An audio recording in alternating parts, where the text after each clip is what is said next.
Hello there, my name is Thiago and this is Inglês Everywhere, the podcast that helps you improve your English. I want to invite you to join me every week to take you to the next level, listening to all kinds of content, stories, interviews, chats, and a lot more. Welcome to Inglês Everywhere. Hey guys, how are you doing? I hope you guys are doing great. Today is October 15th, and so Teacher's Day here in Brazil. And for this reason, I'm going to share with you a little bit about me and how I ended up becoming an English teacher. But before I get right into it, I'd like to invite you to follow me on Instagram because lately I've been posting a lot of extra content that might interest you and help you improve your English. Just follow me on Inglês Everywhere on Instagram and also on Twitter. Also, don't forget to hit the follow button or the subscribe button and follow my podcast. If you really like this content, please also share it with your friends. Well, now, without further ado, let's get into it.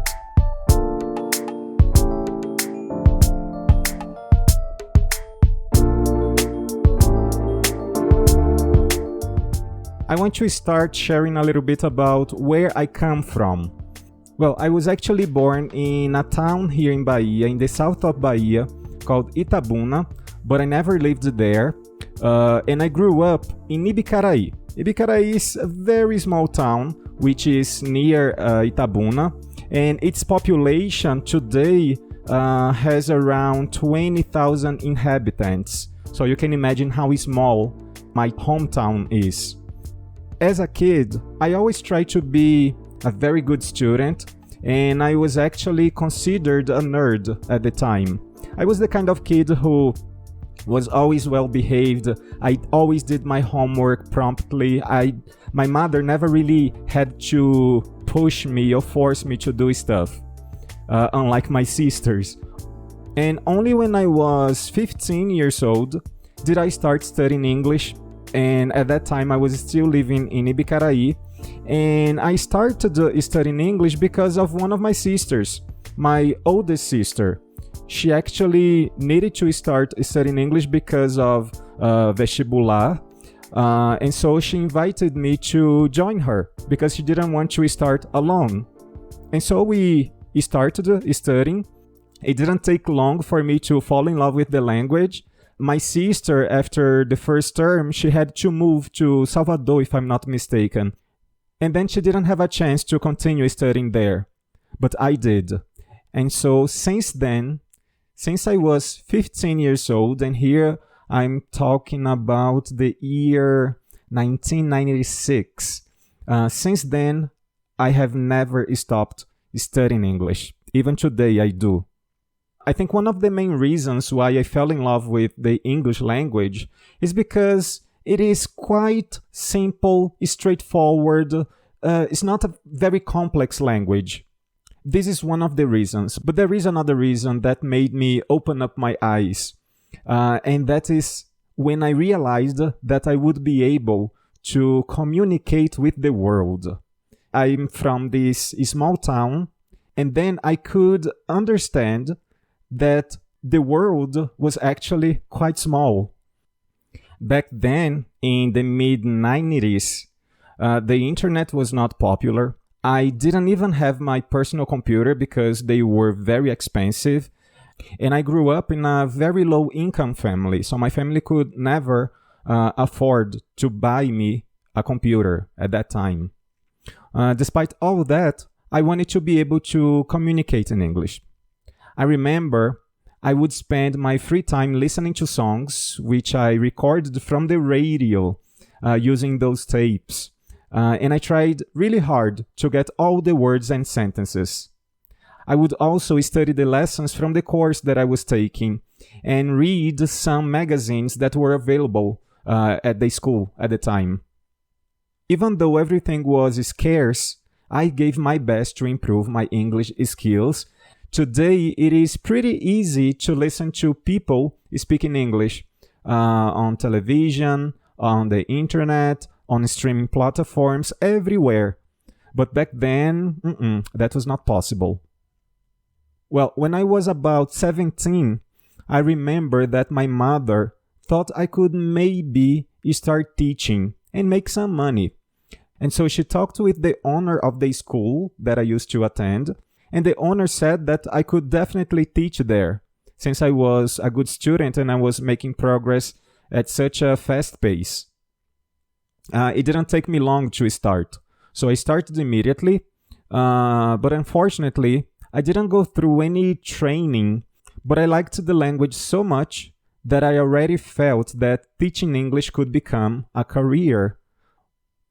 Well, I was still a teenager. I was studying high school in Itabuna, not in Ibicaraí, and so I would commute every day, having to get up very early, every single day, about 5 or before 5 in the morning, to take the bus, spend 1 hour in the bus, going to Itabuna, and then return, get back to my house around 2 p.m. And I would have class and teach also in the evening, 3 times a week. In addition to languages, because I've also liked the Portuguese language too, I was also very fond of mathematics and physics. And so it was quite hard for me to choose what I was going to try. By then, I already had my computer, and I also fell in love with technology. And I thought that that could also become a career. But there was also the language. Well, I ended up choosing computer science because of all tech advances that were happening at that time. Well, so I tried vestibular, and I eventually came to Vitória da Conquista, which is where I have been living since then. So in 2001, I moved to Conquista. I studied at UESB, which is a state university here in Vitória da Conquista. It took me 5 years and a half to finish my graduation. But when I moved to Conquista, I also continued studying English. And I had heard about this local school called Glass School, which sounded like something unique. Their methodology, the way the teachers taught, there was something different. And so I went to Glass School. I had an interview with its owner, Daisy Glass. I remember I was quite nervous at the time, and she was quite impressed. She said that I had quite good English, and she placed me in an upper intermediate class at the time. So I was not teaching back then, but I continued studying here. And I remember how much I acquired at that time. My English soared in terms of structure, in terms of vocabulary, chunks, everything. My first year studying at Glass School was something that improved my English in such a way that it would not have happened before. 1 year later, I had an American teacher who also helped me improve my English. I remember she would say that I was fluent, and I didn't really agree with her, but then later I learned that yes, I was fluent because I was able to talk about everything, and I was able to change the language according to whatever situation I was exposed to. Eventually, Daisy was my teacher again. I was feeling a lot more confident than before. And one day before my class started, she came to me and asked, "Thiago, would you consider teaching here at Glass School?" And I said, "Yes, of course." Unlike my previous experience, in which I didn't have any training, at Glass School, I had an immersion. I would spend hours and hours speaking with Daisy about methodology, about neuroscience, language acquisition, everything that would turn me into a principled teacher, an informed teacher. Because teaching, going to a classroom, is not only about assigning an exercise, a game. It is about all the rationale that is behind everything that we do in the classroom. And so when I finally had a chance to have my first level 1 class, it was magical because everything I did had a purpose and I knew exactly why I was doing those things. So I was not totally inexperienced because I had already had this experience back in Ibicaraí, but I cannot really regard that as an experience, because I didn't really have any training. I didn't read anything about teaching. But then, well, that was different.